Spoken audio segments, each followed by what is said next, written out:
Chapter 3, On the Pasture.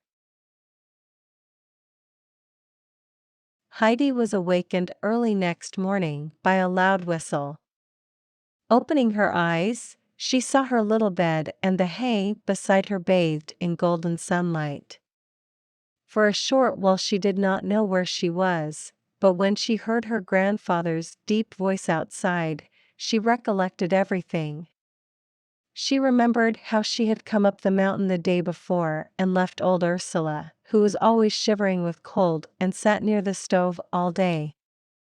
While Heidi lived with Ursula, she had always been obliged to keep in the house, where the old woman could see her. Being deaf, Ursula was afraid to let Heidi go outdoors, and the child had often fretted in the narrow room and had longed to run outside. She was therefore delighted to find herself in her new home and hardly could wait to see the goats again. Peter was already there with his flock, waiting for Schwanli and Barley, whom the grandfather was just bringing to join the other goats. "Do you want to go with him to the pasture?" asked the grandfather. "Yes," cried Heidi, clapping her hands. "Go now, and wash yourself first, for the son will laugh at you if he sees how dirty you are. Everything is ready there for you," he added, pointing to a large tub of water that stood in the sun. Heidi did as she was told, and washed and rubbed herself till her cheeks were glowing.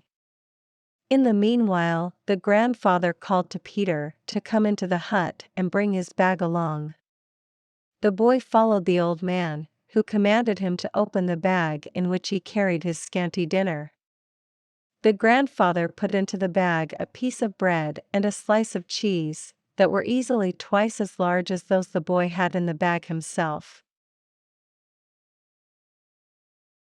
"The little bowl goes in, too," said the uncle, "for the child does not know how to drink straight from the goat, the way you do.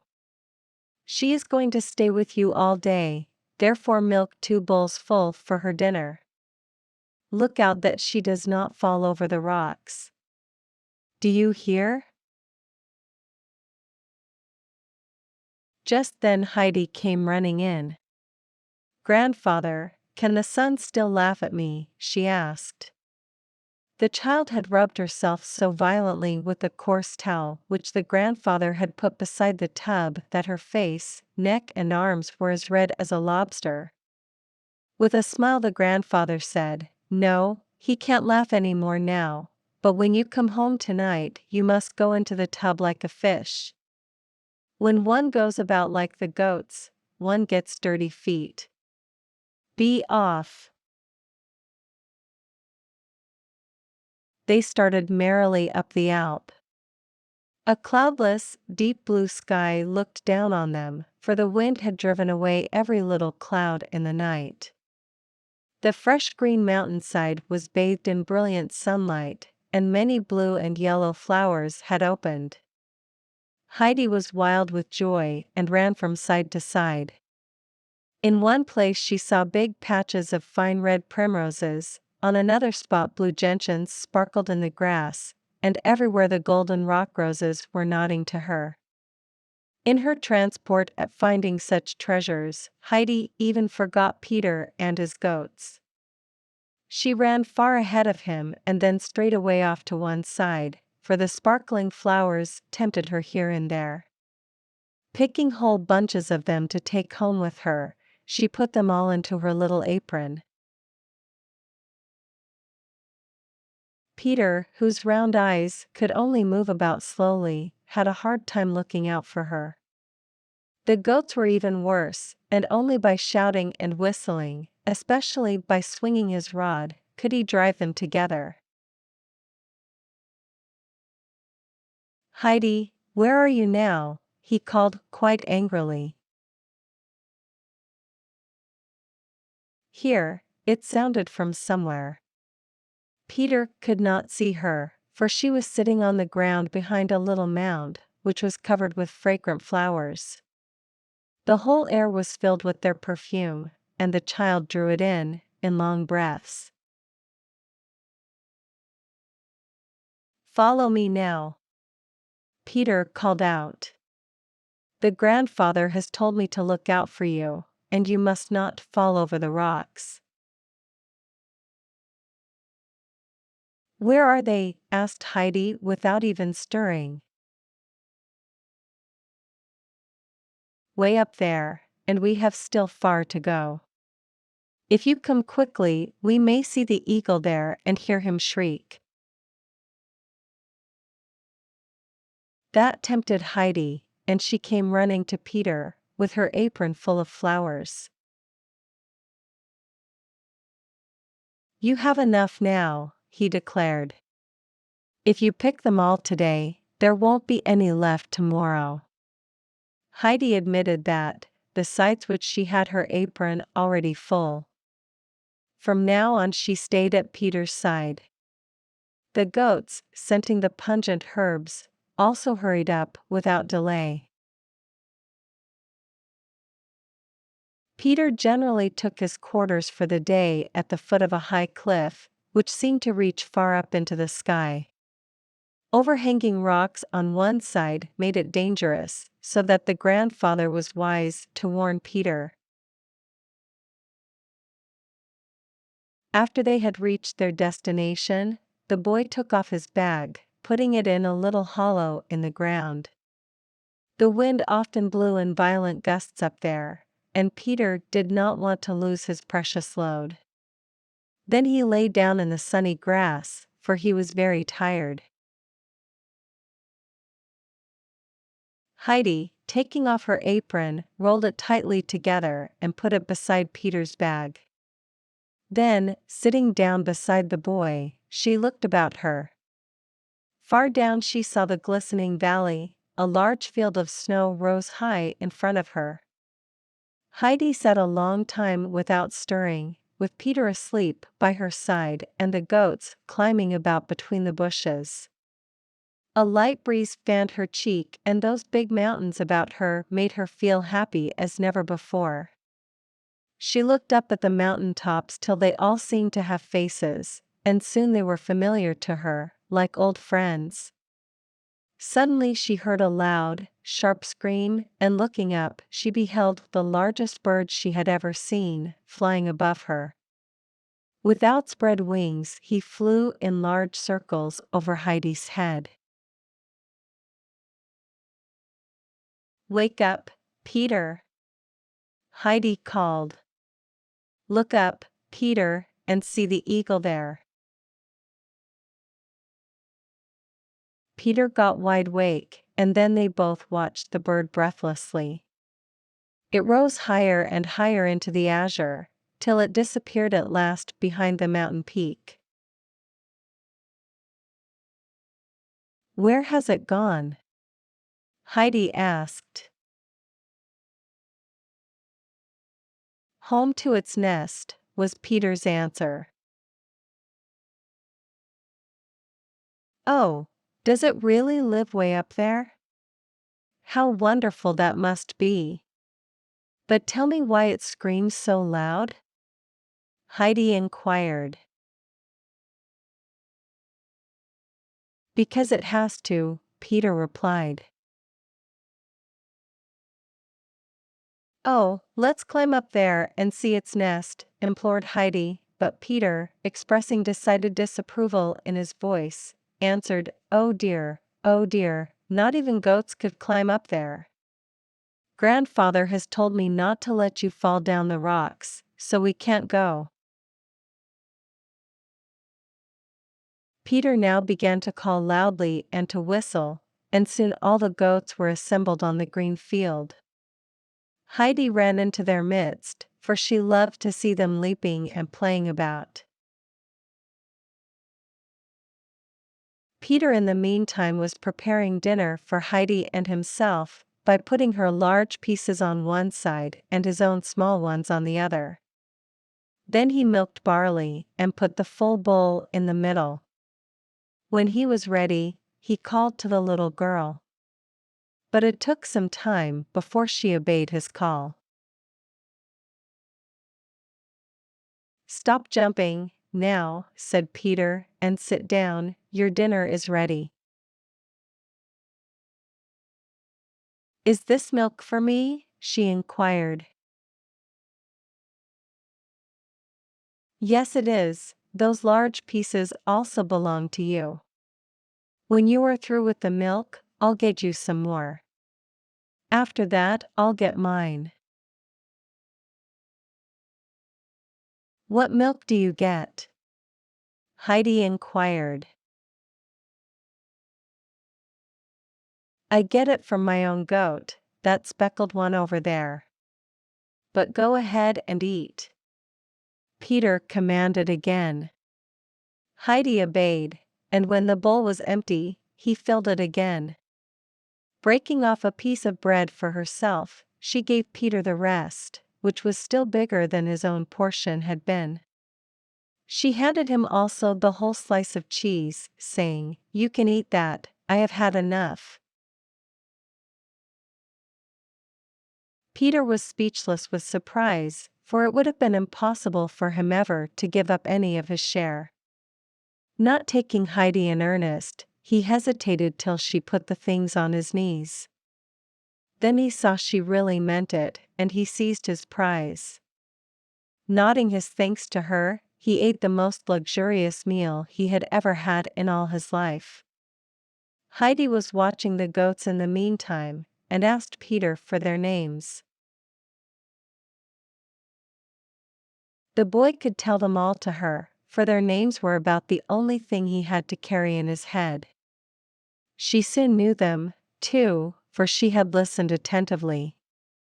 One of them was the big Turk, who tried to stick his big horns into all the others. Most of the goats ran away from their rough comrade. The bold Thistlefinch alone was not afraid, and running his horns 3 or 4 times into the other, so astonished the Turk with his great daring that he stood still and gave up fighting, for the Thistlefinch had sharp horns and met him in the most warlike attitude. A small, white goat, called Snowhopper, kept up bleating in the most piteous way, which induced Heidi to console it several times.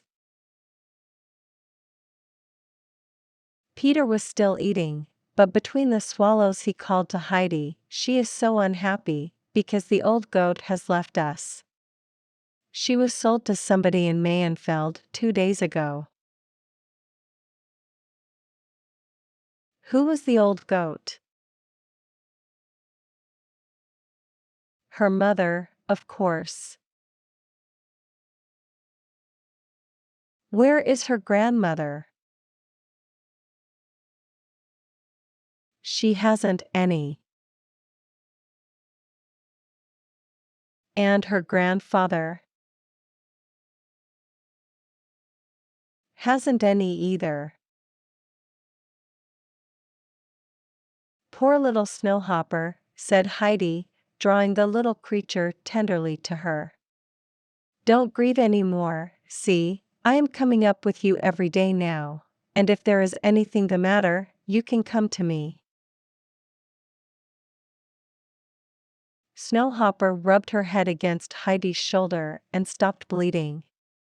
When Peter had finally finished his dinner, he joined Heidi.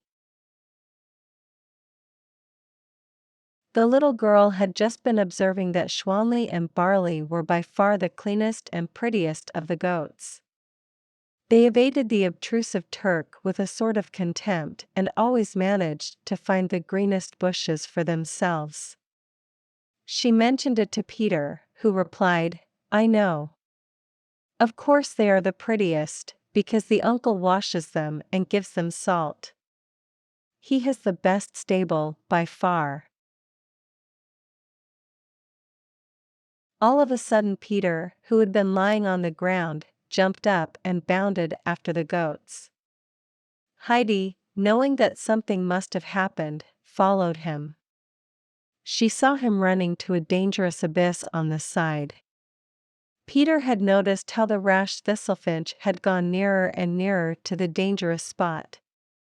Peter only just came in time to prevent the goat from falling down over the very edge. Unfortunately, Peter had stumbled over a stone in his hurry and was only able to catch the goat by one leg. The thistlefinch, being enraged to find himself stopped in his charming ramble, bleated furiously. Not being able to get up, Peter loudly called for help. Heidi immediately saw that Peter was nearly pulling off the animal's leg. "You might fall down there and break your leg. That would hurt you horribly." The goat turned about and devoured the herbs Heidi held in her hand. When Peter got to his feet, he led back the runaway with Heidi's help. When he had the goat in safety, he raised his rod to beat it for punishment. The goat retreated shyly, for it knew what was coming. Heidi screamed loudly, "Peter, no, do not beat him. Look how scared he is. He well deserves it," snarled Peter, ready to strike. But Heidi, seizing his arm, shouted, full of indignation, "You mustn't hurt him. Let him go." Heidi's eyes were sparkling, and when he saw her with her commanding mien, he desisted and dropped his rope. "I'll let him go, if you give me a piece of your cheese again tomorrow," he said, for he wanted a compensation for his fright. "You may have it all tomorrow and every day, because I don't need it," Heidi assured him. "I shall also give you a big piece of bread, if you promise never to beat any of the goats." "I don't care," growled Peter, and in that way he gave his promise. Thus the day had passed, and the sun was already sinking down behind the mountains. Sitting on the grass, Heidi looked at the bluebells and the wild roses that were shining in the last rays of the sun. The peaks also started to glow, and Heidi suddenly called to the boy, "Oh, Peter, look! Everything is on fire. The mountains are burning and the sky, too. Oh, look!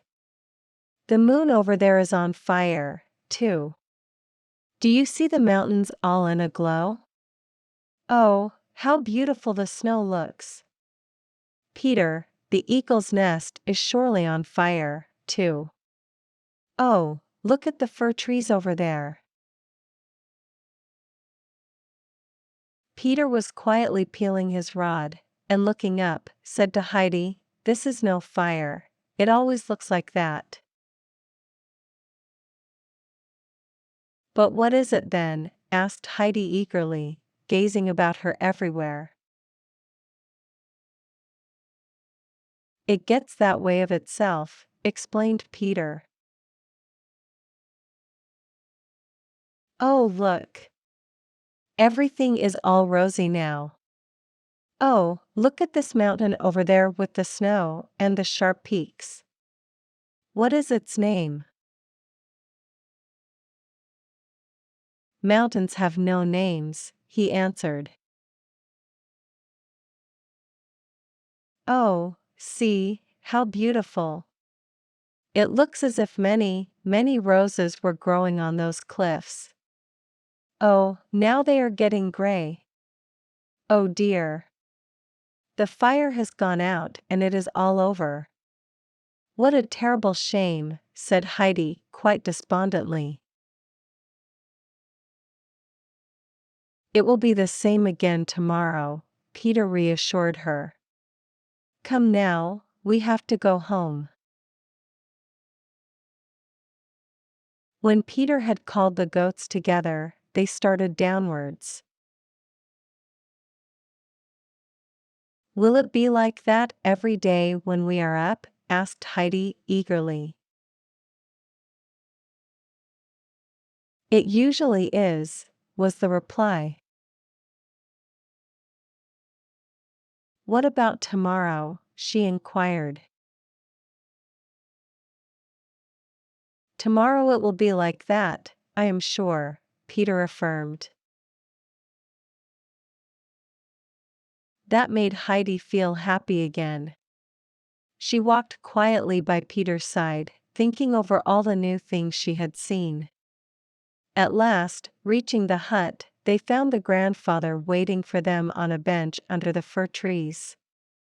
Heidi ran up to him and the two goats followed, for they knew their master. Peter called to her, "Come again tomorrow." "Good night." Heidi gave him her hand, assuring him that she would come, and finding herself surrounded by the goats, she hugged Snowhopper a last time. When Peter had disappeared, Heidi returned to her grandfather. "Oh, grandfather! It was so beautiful. I saw the fire and the roses on the rocks. And see the many, many flowers I am bringing you." With that Heidi shook them out of her apron. But oh, how miserable they looked. Heidi did not even know them anymore. "What is the matter with them, grandfather? They looked so different," Heidi exclaimed in her fright. "They are made to bloom in the sun and not to be shut up in an apron," said the grandfather. "Then I shall never pick them any more. Please, grandfather, tell me why the eagle screeches so loudly," asked Heidi. "First go and take a bath, while I go into the shed to get your milk. Afterwards we'll go inside together and I'll tell you all about it during supper time." They did as was proposed, and when Heidi sat on her high chair before her milk, she asked the same question as before. "Because he is sneering at the people down below, who sit in the villages and make each other angry. He calls down to them, 'If you would go apart to live up on the heights like me, you would feel much better.'" The grandfather said these last words with such a wild voice, that it reminded Heidi of the eagle's screech.